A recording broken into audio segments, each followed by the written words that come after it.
الحمد للہ رب العالمین والصلاة والسلام علی اشرف الانبیاء والمرسلین وعلی آلہ واصحابہ اجمعین۔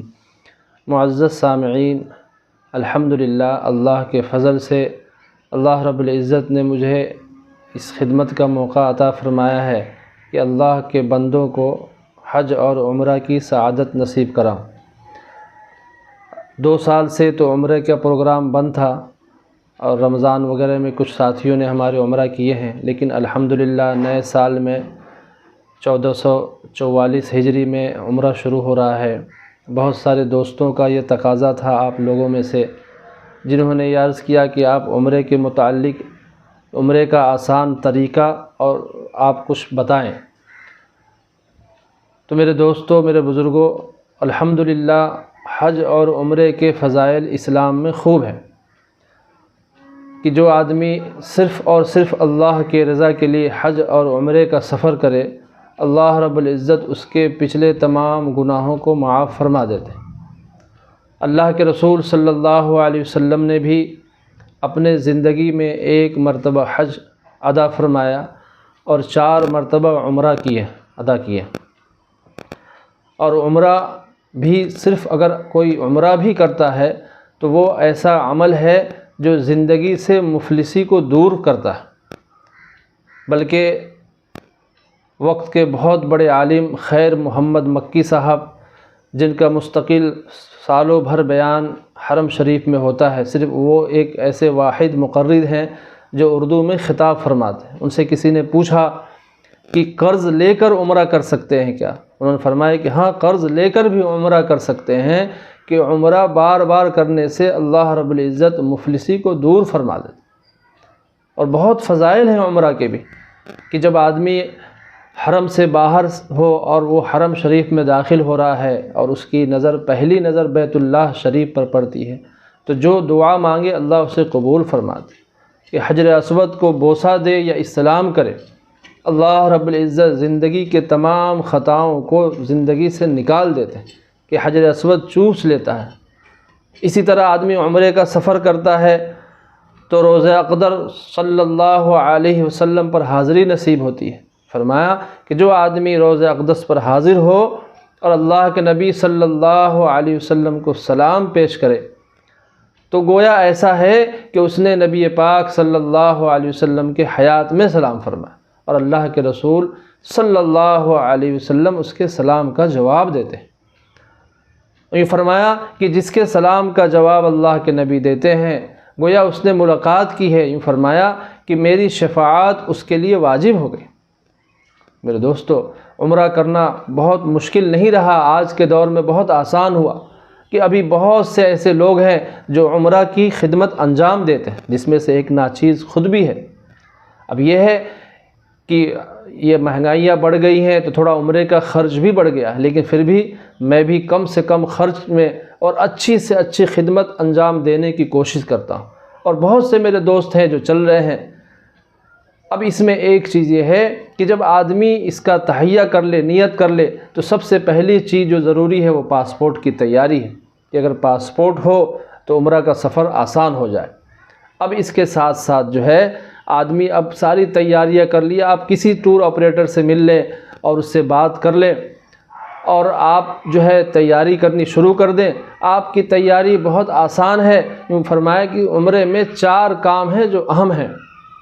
ایک تو یہ کہ آدمی جب گھر سے نکلے سفر کے لیے روانہ ہو تو عمرے کی نیت کرے، اور عمرے کی نیت جو کرنا ہے وہ اکثر ہم جو ہے گھر سے نہ کریں، بلکہ صاف ستھرا ہو لیں، غسل کر لیں، اچھے کپڑے پہن لیں، تیاری کر لیں، ایئرپورٹ پہنچ جائیں۔ ڈائریکٹ اگر فلائٹیں ہیں تو ہم ساری اپنے امیگریشن وغیرہ کر لینے کے بعد ہم جب وہاں پہنچ جائیں ایروپلین کے پاس میں، اور اس میں چڑھ جائیں، بیٹھ جائیں، اطمینان سے جو بھی کھانا پینا ہے ہم کھا پی کے فارغ ہو جائیں، اور آدھا سے 1 گھنٹہ انڈیا سے، چاہے ممبئی ہو، دلی ہو، ناگپور ہو، حیدرآباد ہو، جہاں سے بھی سفر کرنا ہو، جب سفر ہمارا آدھا سے 1 گھنٹہ کا گزر جائے تو ہم نیت کر لیں کہ 2 عمل فرض ہے عمرے میں اور 2 عمل واجب ہے۔ تو پہلا فرض عمل ہمیں جو ادا کرنا ہے وہ یہ ہے کہ جو مرد حضرات ہیں وہ سلے ہوئے کپڑے جسم پر نہ پہنیں، احرام کی 2 چادریں پہنیں، ایک نیچے میں اور ایک اوپر میں۔ احرام کیسے باندھتے ہیں انشاءاللہ وہ بھی میں آپ کو بتاؤں گا اگلے کسی ویڈیو کے اندر میں۔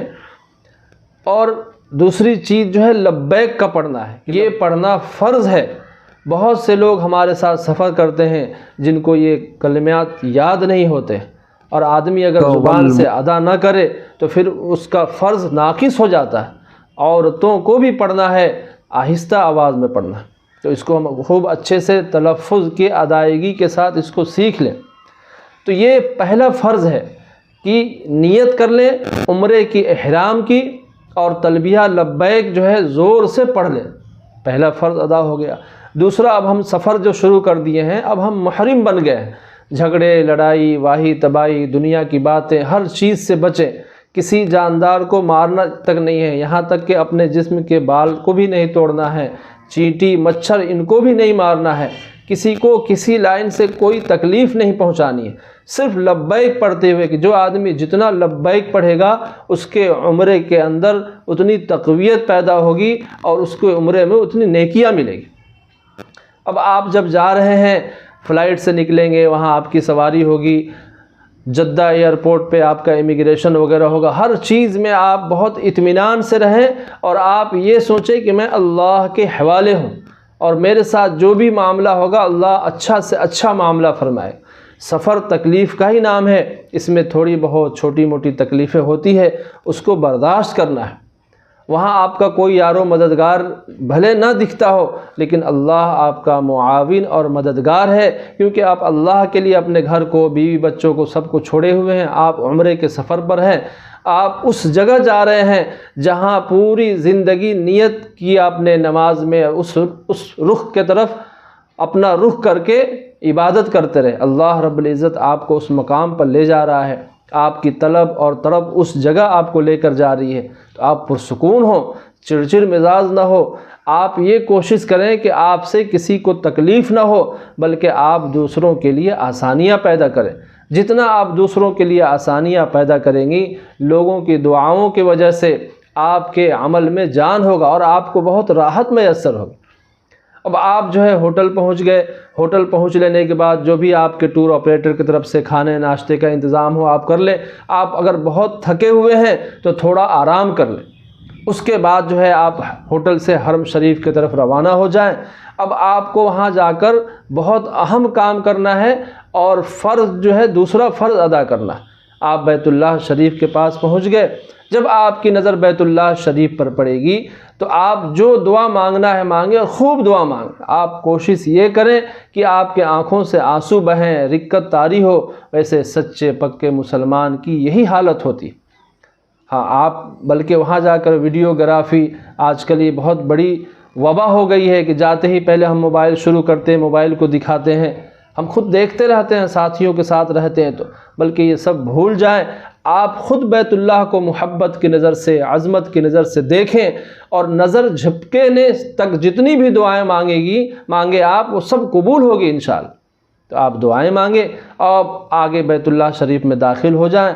آپ ابھی ایسا بنا دیا گیا ہے حرم شریف کو کہ جہاں سے بھی داخل ہوں آپ کا نظر بیت اللہ شریف پر پڑے گی۔ آپ جو ہے گرین لائٹ لگی ہوئی ہے، آپ پیچھے کی طرف دیکھیں، حجر اسود کے سامنے وہاں پہنچ جائیں، اور وہاں سے جو ہے حجر اسود کو استلام کر لیں، ہلکا سا بوسہ دے دیں، آواز بھی نہ آئے، اور احرام کو آپ سیدھے کندھے کو کھول دیں، اور وہاں سے جو ہے آپ چلنا شروع کر دیں کہ دھیرے دھیرے تھوڑا سا تیزی کے ساتھ چلیں۔ آپ کو ایسے ہی ذکر کرتے ہوئے، تیسرا کلمہ پڑھتے ہوئے، دعائیں مانگتے ہوئے، قرآن پاک کی تلاوت کرتے ہوئے ایسے 7 چکر لگانے ہیں کہ طواف کے، یعنی جو ہے بیت اللہ کے 7 چکر جب آپ لگائیں گے تو ایک طواف ہوگا۔ اسی طرح سے جو ہے آپ کا جب 7 چکر ہو جائے گا تو یہ اس میں بہت سی دعائیں ہیں اور بھی بہت سی باتیں ہیں، جو ہے بہت لمبی نہ کرتے ہوئے میں مختصر کر رہا ہوں کہ آپ اس کو یاد رکھیں۔ چھوٹی تسبیح وغیرہ ہوتی ہے، چکر کو گنتے رہیں۔ جب 7 چکر ہو جائے تو آپ جو ہے آپ کا ایک دوسرا فرض پورا ہو گیا۔ اب وہاں سے نکلیں اور آپ جو ہے مقام ابراہیم، اس سے پیچھے بہت سی جگہیں ہوتی ہے، وہاں جا کر 2 رکعت واجب الطواف پڑھ لیں اور دعا مانگ لیں۔ پھر وہاں سے زمزم آپ کو خوب پینا ہے، آزو بازو میں بہت سے زمزم کی کین رکھی ہوتی ہے، آپ کوشش یہ کریں کہ ٹھنڈا پانی کے بجائے سادہ پانی پئیں اور خوب سکم سیر ہو کر پی لیں۔ اس کے بعد وہیں سے اوپر کی طرف آپ چڑھیں گے تو صفا کی طرف جائیں، جہاں آپ کو واجب ادا کرنا ہے سعی کر کے، کہ صفا سے مروہ اور مروہ سے صفا، یہ آپ کو چلنا ہے۔ صفا سے مروہ چلیں گے تو 1 چکر ہو گیا آپ کا، مروہ سے صفا دوسرا ہو گیا، ایسے آپ کو 7 چکر لگانے ہیں۔ اب اس کے درمیان میں بھی ایک گرین لائٹ آئے گی، وہاں پہ آپ کو ذرا سا تیز چلنا ہے۔ اب یہ 7 چکر آپ کا جب ہو جائے گا تو اس کے بعد آپ کو جو ہے یعنی چوتھا جو واجب عمل ہے حلق کرنا، مرد حضرات حلق کر لیں، اپنے سر کے بال نکال لیں، اور عورتیں جو ہیں اپنے بال کو ایک انگلی کے پورے کے برابر کسی اپنے محرم سے یا کسی بہن سے کاٹ لیں۔ تو اس طرح سے 2 فرض اور 2 واجب آپ کا ادا ہو گیا۔ اس کے بعد آپ ہوٹل میں آئیں، اس کے بعد آپ جو ہے وقت جو ہے جتنا زیادہ ہو سکے آپ حرم شریف میں ہی بتایا کریں، کہ میں دیکھتا ہوں کہ پہلی مرتبہ لوگ جاتے ہیں اور عمرہ کر لیتے ہیں اور اس کے بعد میں فری ہو جاتے ہیں، پھر ادھر ادھر گھومنا پھرنا۔ ایک تو اکثر 7 دن مکے میں اور 7 دن مدینہ پاک میں قیام ہوتا ہے، آپ کا ایک ایک لمحہ بہت قیمتی ہوتا ہے۔ فرمایا کہ جو آدمی اپنے زندگی میں 70 طواف کر لے کہ جنت اس پر واجب ہو جاتی۔ عمرے سے آپ فارغ ہو گئے، اس کے بعد کوشش کیجئے خوب طواف کرنے کی، کہ بہت زیادہ عمرہ کرنے کے بجائے خوب طواف کرنا یہ بہت افضل عمل ہے۔ تو خوب طواف کریں۔ طواف نہیں کر سکتے آپ بیت اللہ میں آئیں اور بیٹھ کر جو ہے بیت اللہ کو محبت کی نظر سے دیکھیں، قرآن پاک کی تلاوت فرمائیں، خوب امت مسلمہ کے لیے دعائیں کریں۔ جو آپ کو آتا ہے وہ دوسروں کو سکھائیں، جو آپ کو نہیں آتا ہے وہ دوسروں سے سیکھیں۔ اپنے ساتھ رہنے والوں سے خوب میل محبت سے رہیں، جو آپ سے کمزور ہوں، جو بوڑھے اور ضعیف ہوں آپ ان کی مدد کریں۔ کوشش کریں کہ حرم شریف میں آپ سے کوئی خطا اور کوئی گناہ نہ ہو، کیونکہ وہاں کے نیکیوں کا اگر 1 لاکھ اجر ہے، ایک نیکی کا 1 لاکھ اجر ہے، ایسے ہی ایک گناہ کا 1 لاکھ گناہ ہے۔